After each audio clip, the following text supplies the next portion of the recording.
just doing a video earlier today with Phyllis in the room, and it just popped in my head that the commandments teach us how to love one another and love Yahuwah. The first four teach us how to love Yahuwah. And the second, well, the last six, teach us how to love our neighbor.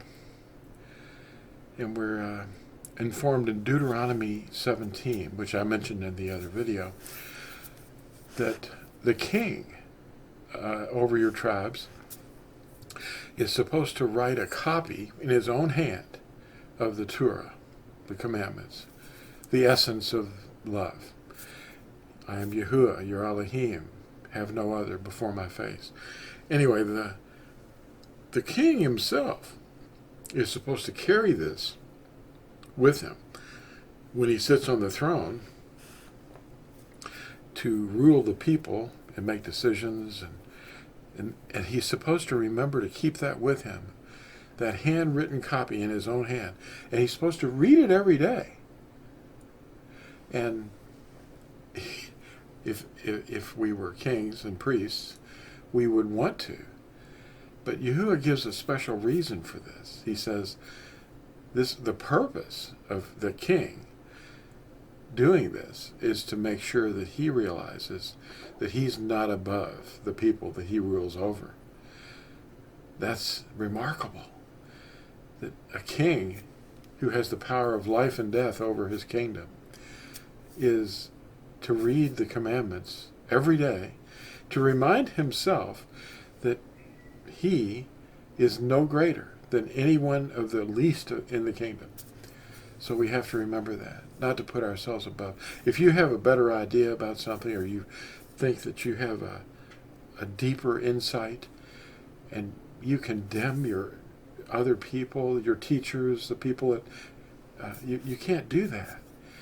You have to remember, we are being programmed now by Yahuwah to become priests and kings, and we're to rule over we're going to have an assigned kingdom, an assigned body of believers, and people that don't know, they don't want to see a cruel king. They want to see a kind person, someone that has been where they're at and understands the confusion. Recently, there's been an attack on, well, it happens all the time. There's something new coming at you. Somebody was complaining about the fact that we don't have the real Hebrew script, the actual writing, Well, it's all over the internet. You're seeing this idea that there's another way of writing Hebrew. I wish I had a copy of it here. Maybe I can put it up on the screen for you.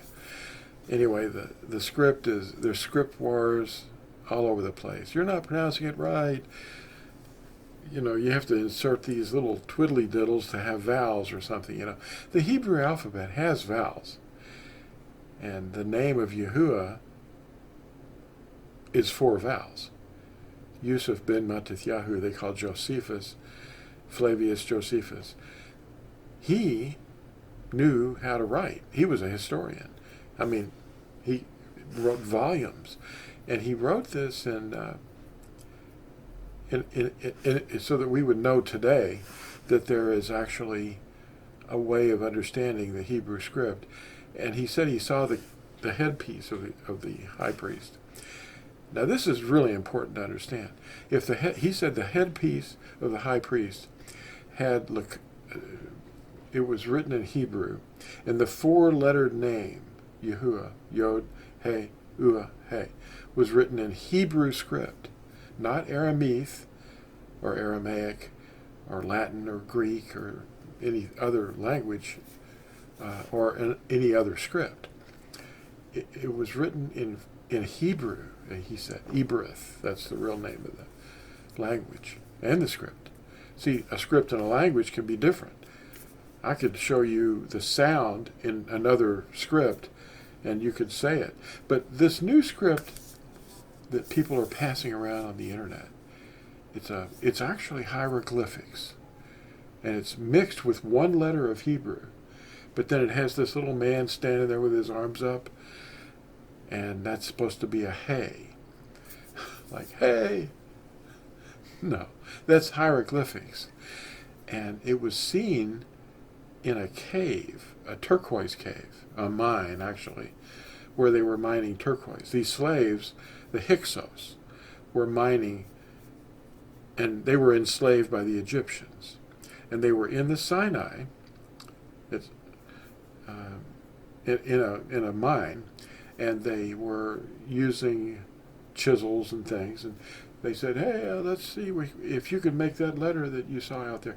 Well, these letters, about 5 or 6 letters, were just written around in the cave in no order. They weren't forming any words. They were just trying to carve this shape of a letter that they'd seen outside in a temple. Because, see, the Egyptians built a temple to their mistress of turquoise. They worshipped this deity called Hathor. And this deity had a temple right outside. And these Hyksos slaves obviously saw some of the carvings that were around on some of the monuments. And they were trying to imitate these things inside this mine. And some archaeologist found this, and he said, this is it. This is the beginning of writing. No, it isn't. It never was written in any way to reflect the name of Yahuwah, because the Pharaoh said he didn't know Yahuwah. He'd never seen the name written in hieroglyphics. No one has ever seen what you're seeing all over the internet, on any evidence. No bullae, no parchments, no reliefs, no carvings, no scrolls, no nothing. It doesn't exist in the record. You're being lied to. They've lied to you. It came from a chart in a book, and someone wrote these Egyptian hieroglyphics, but didn't name them that. They were saying it was Hebrew, as if the Egyptians taught the Hebrews how to write. No, the Egyptians did not teach the Hebrews how to write, nor the Israelite tribes, that came from the Hebrews. And we have to evaluate everything we hear and see as to whether it's true or not. I have another video I want to talk to you about in this same vein. It's called Script Wars. I think you'll enjoy watching that. So that would be something to look for in the description below. Well, thanks for watching this.